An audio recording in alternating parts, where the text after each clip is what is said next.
people of the internet, and last time I did a video about sketches, and I never did the final piece, so I should actually end up doing the final piece, like I said. So I see the different sketches there that previous done.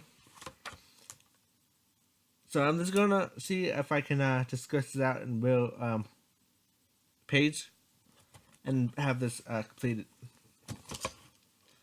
So I usually just take a page, blank on both sides. I usually don't like nothing on the other side of the paper when it's folded back because it tends to smudge each side, especially when you close and keep it safe. That's when I have a fixed spray come in handy. So if you have a notebook, you just want to spray all the pages. When a few years ago, I didn't know that trick, so some of my sketchbook get heavily smudged. So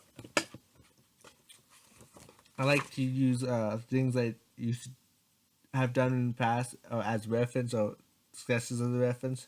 I keep looking at it to see what I like them or what I don't like them. But this is also going to be my tattoo one day. So I just start drawing. See where the center point I will put it at.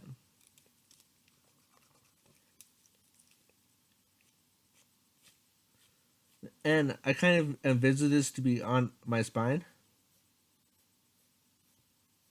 So I just light these sketches out right now. I'm going to decide what color I'm going to use later, but for now I'm just going to shade.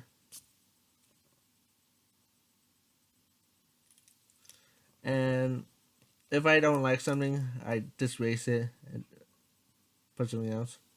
Because maybe I want something to be more cracks in it or less cracks. And I need to be able to erase it quickly. And if you can't erase it quickly, or the line is too dark, it's get really messy when you're trying to draw, so you end up drawing it more than once. The one thing I like about digital drawing is that you can erase as much as you can. On paper, you can't, so you have to know what you're doing beforehand. And for any 3D objects, you have to know where the perspective is. So the perspective's here, draw the lines to there, so you know how to draw the cylindrical shape. Or if you're good enough to know what the perspective is, you just eyeball it. But a lot of new beginners, especially new beginners, they don't have a clue what perspective is or how to do it. So you gotta really master that before going on. And even I have sometimes trouble mastering that. And I still going, this should go here, here, and there. Okay, I got it. But some artwork doesn't really matter. Like if you know how it's gonna look, and you know it's all face one side, then you don't really care that it's in perspective long it's more illustrative and more graphic look. Because you're not doing a real concept area sketch. So it doesn't really matter. But at the same time, you also want it to look really nice and Ying like, because it's gonna be a crack yin yang. So you want all that stone like essence.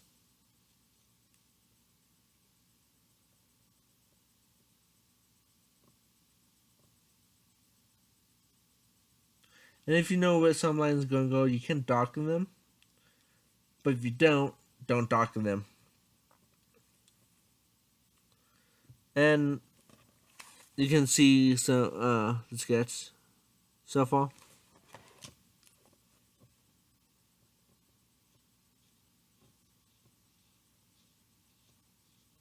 And it just take practice drawing circles. The more you draw circles, the better you get, but you also want to practice every day. And just draw circles, lines, every day. the better you are drawing them, the more fast you can do the artwork. And I'm just gonna draw chunks falling down.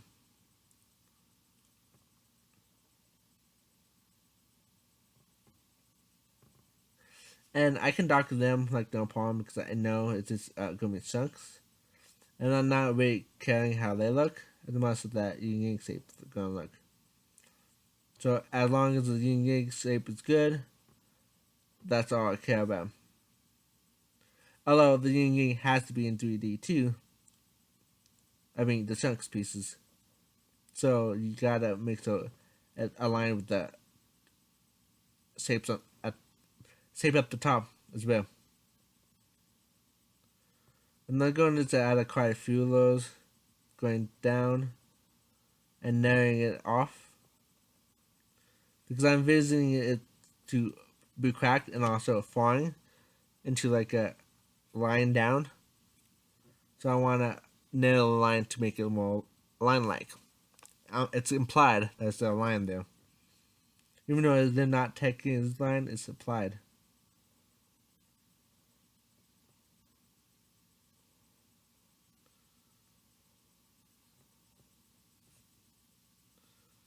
So one more should do it. And then I make all the pieces and 3D. I just follow the same curve I did for the yin yang symbol. So everything would drop down same way. Because repetition is the key. And if you don't have repetition in the artwork, especially when you have certain elements that need to be repeating, it's just gonna look off. And especially if you have one drop one way and the other one drop the other way, it doesn't even look like they belong in the same picture. So you have to really make sure they align. Because no one want two different perspectives that doesn't fit. Even a small drawing like this has perspective, and technically it's a illustration, but it doesn't mean it doesn't imply a perspective at all. It doesn't imply heavy on like, oh, this is the beginning, has to look like this. No, it's a similar. It's more floating in air, so it doesn't need to be grounded, but all the objects in relation to one another has to look the same in perspective, or is this going to draw the piece off?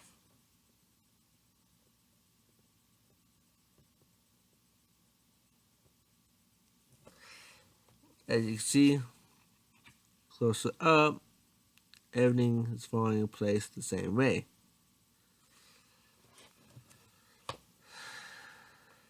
And if this is all you're going to do for the object and nothing else, then you can start shading. But I actually want to do some more grain, some like small fragment grains, and those three don't really need to be in like a perspective. I'm just gonna do some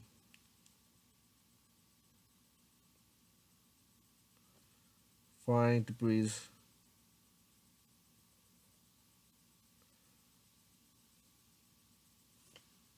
Look like. And I'm just going to scribble that on and dot that on. Oh, in other words, stipple. One shading technique I really hate is stippling. And I will show you all the different shading techniques later on. But the reason why I hate stippling is that it's really time consuming. And it's getting really annoying. Although I love drawing, but stuff like stippling, I just can't get into. I like it to be quick. Even though drawing isn't quick art and it can take you 18 hours, as I've seen, same time. But I don't mind that.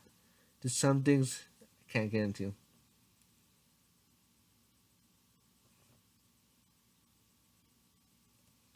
So like little rough bits of fragment that fell apart.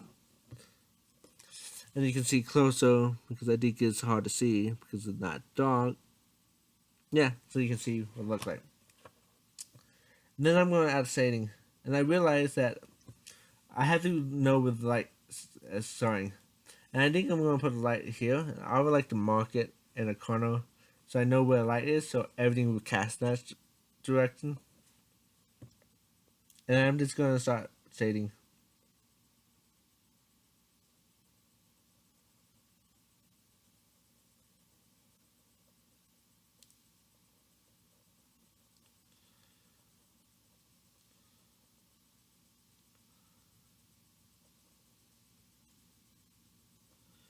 And even in my shading, I have two valves on the side, but technically the edge is always going to be lighter than the bottom of the side.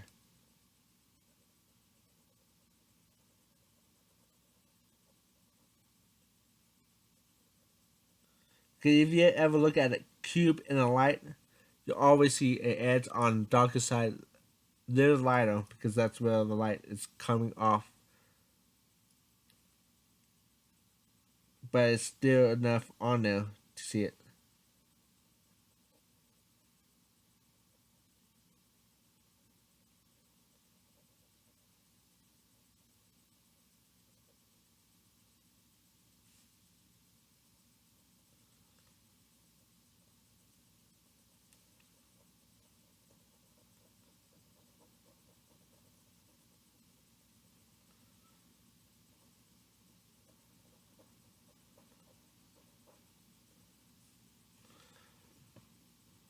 And now you can see it starting to pop out some.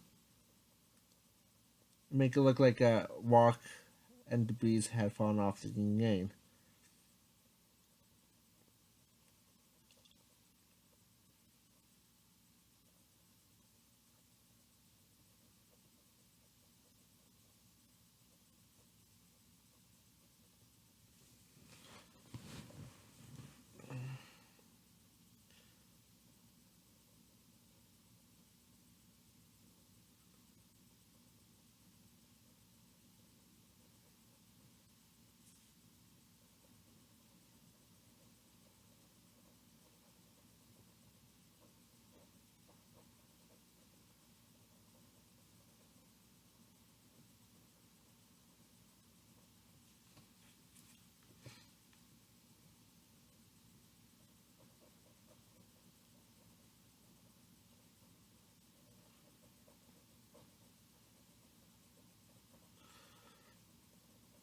If you ever check my Demon Rod page on the Rackified name, you can see tons of my artwork, thousands of them. I have 1,000 on them, from poetry to all these different artwork, and even date back to freshman year of high school. Although I have got a lot better since freshman year of high school, and you may be looking at me. Well, I see what you're doing now and see how you can do this now, but I'm like, okay, how can you be like the way back then? But to be truthful, everyone has to start somewhere. You don't get good overnight. You see the professor who do all the awesome animation. Yeah, some of them can be prodigy, but they had to put a lot of hard work to drawing every day to get that good. Because if you don't, and if this is a job you want to go into, at designing or drawing, and you don't put the work into it, and draw all the time, you don't get nowhere. I do a lot since freshman year, and there's days I don't even draw. Technically, I should be drawing every single day, but I don't. And it's not a big deal, but I know enough skills for designing that it doesn't really matter now.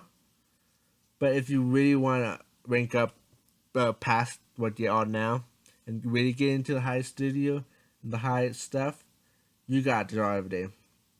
Because you can get a small job in designing easily, but if you want the big animation school, just draw every day.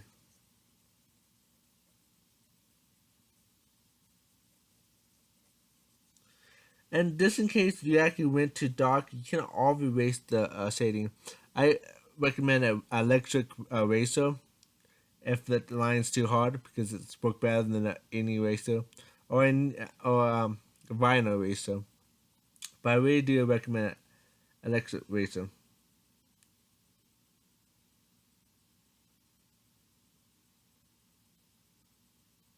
Oh yeah, had to think for a second how to say that. Even if you're a professional artist, you can't always forget how to do something. You have to just quickly rethink. Wait, how do you do this real quick? Oh, that's how. I'm gonna darken this line up because it's going to be dark anyway, so it doesn't really matter.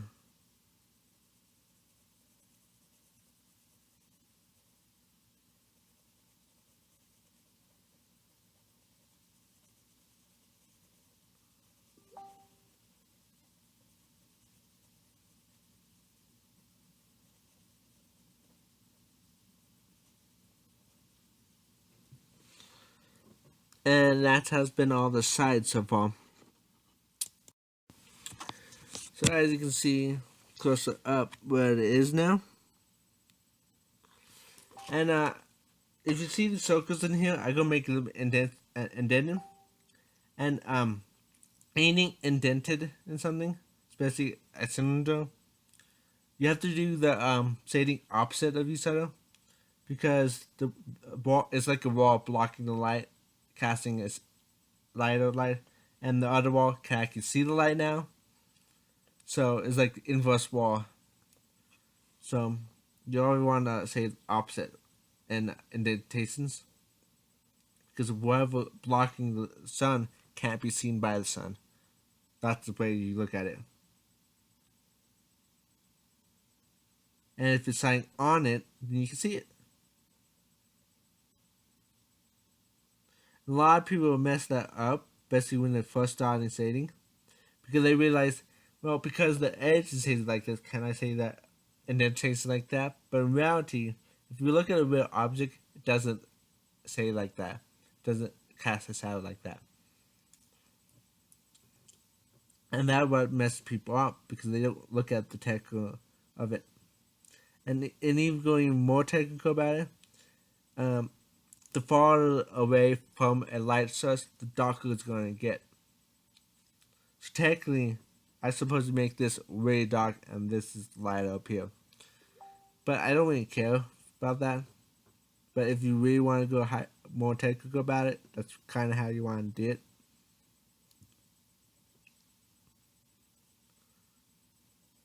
That's how you kind of have to do it.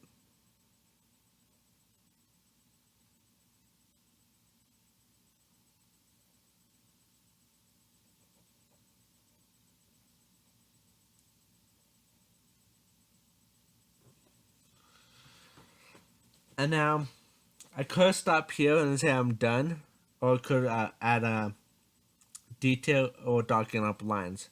And I probably would want to darken up the circle because you probably want to see it better.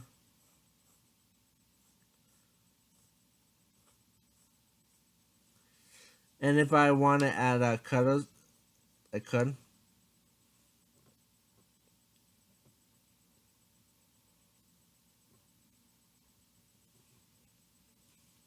So I'm just gonna darken these lines up now.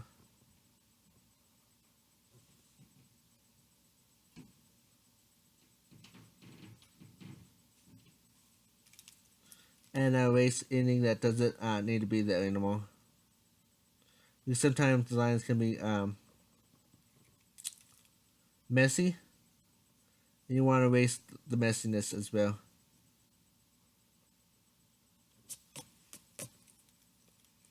And you can also erase that sun reminder, light reminder. I think the next thing I can do is look at the object and do the shading on the surface as well.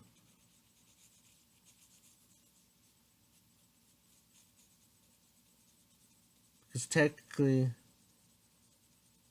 It's a surface, and each surface has shading at one end, even on a wall.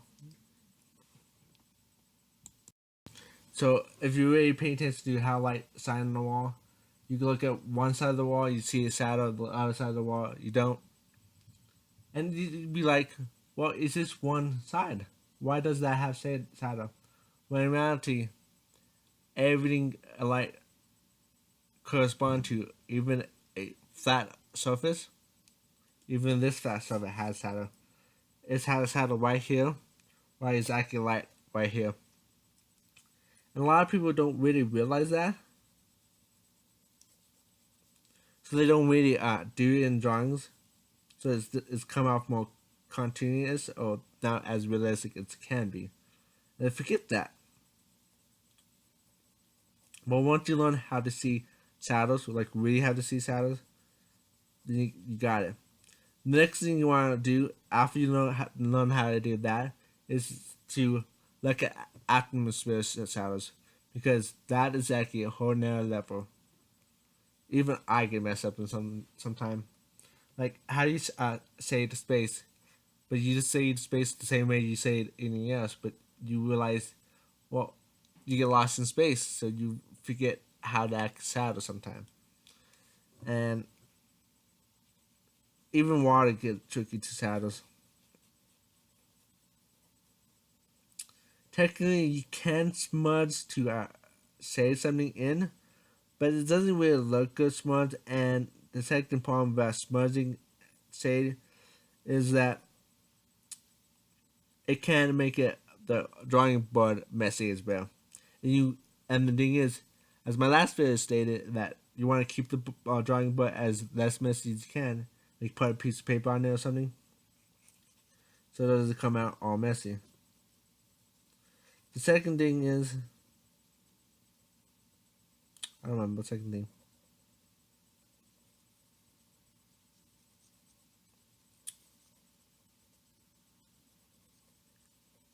I really don't remember the second thing.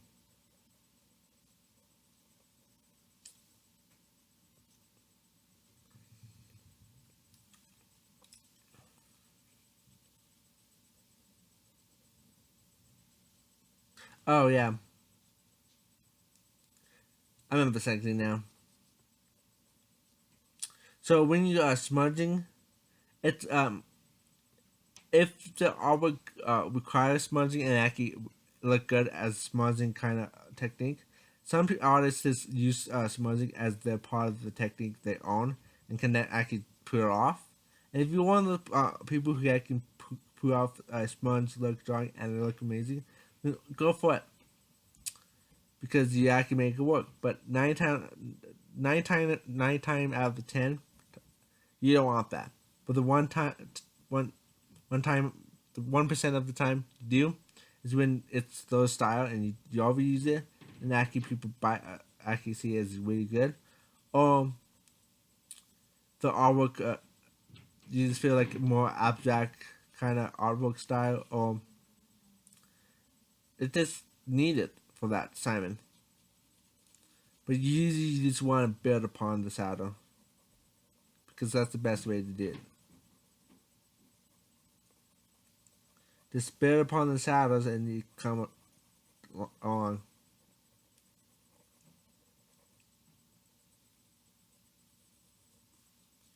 We're gonna put some lights over here. This showcase is extending, and it doesn't feel empty. And then the next thing you also might want to consider is putting some texture, like some grainage or something. It's actually a stone, so you want to make it look stone, not something that's not. You know, this is still look like Ying no matter what, because I know how to draw them. But it doesn't actually look like stone. So if you really want to look at stone, you just want to put up to Google Images and look at stone, and like circle tablets, circle slabs, something circular, and just look at it and how it's actually being composed of, and emulate the drawing of what is in shadow and text alike.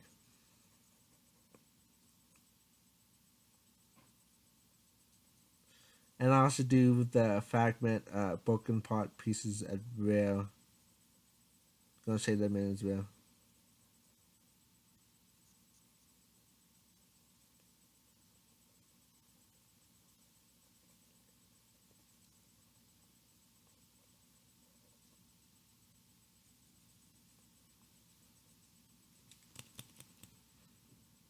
Usually some of my art pieces will take me anywhere from 10 hours to 18 hours, and then a lot of my objects and a lot of quick drawing can take me anywhere from 5 to 30 minutes, even an hour. But depending on what I'm drawing and how am I doing it, that it's go quick or not. Because if I want a really detailed piece, it's just take time. Do it. A lot of people don't have patience. And like, why should I draw this? Why should I have patience to draw this? And they just want it now. And you would never have skill if you just want it now. Yeah, you can see a lot of people can do something in 5 minutes. Like, how do you do in 5 minutes? I can't even do it in 10 days. It just takes practice. The more practice you get and learn all the shortcuts of how to do stuff, it go quick. Repetition is the key to learn anything you want to learn as an artist. Or anything else, to be honest. Dancing, playing a piano, repetitions. Repetition is the key. I don't know how much I stayed in high school, and my high school shading didn't even look that good. I already thought shading was both edges and stuff was so messy. But once I got into college, I thought I started learning how to shade better. And ever since then, I just started taking really great instances how to shade properly, because that's what you need to learn the most in a drawing. And I have to learn how to shade. I found that being the most valuable thing, especially know how to shade in black and white before you even learn how to shade in color. Shading in color is fun once you know how to do it. You just build from light to dark. You can't go from dark to light if you know how to do it, but most of the time it's from light to dark. And you don't want to use black for the shadows. Use dark blues. And then I'm just gonna add some dots, make it look like textures in it. Maybe some cuts and scratches to make it more stone-like now. Even in shadows, you can do it too. Because just because it's a shadow, it's like you think you're not gonna see it, but in reality, you still see it.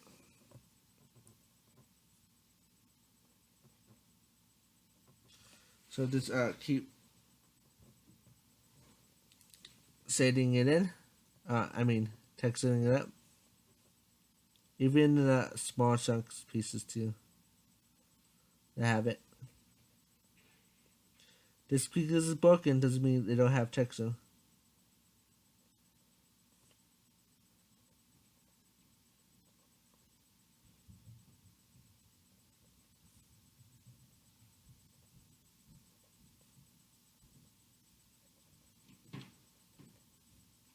I'm trying to make it look more stone-like.